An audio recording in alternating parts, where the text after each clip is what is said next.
এই যে শিং মাছ, কই মাছ, পাঁচমিশালি কিছু আছে।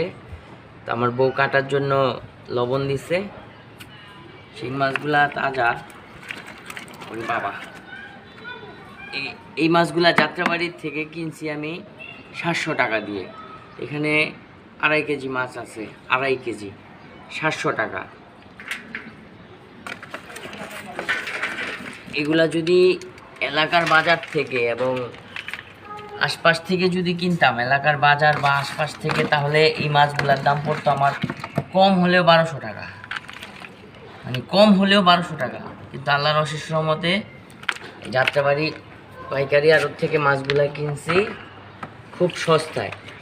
আপনারাও যদি চান যাত্রাবাড়ি পাইকারি আড়ত থেকে মাছ কিনতে পারবেন খুবই সস্তায়, কিন্তু যেতে হবে আপনার ভোরবেলা।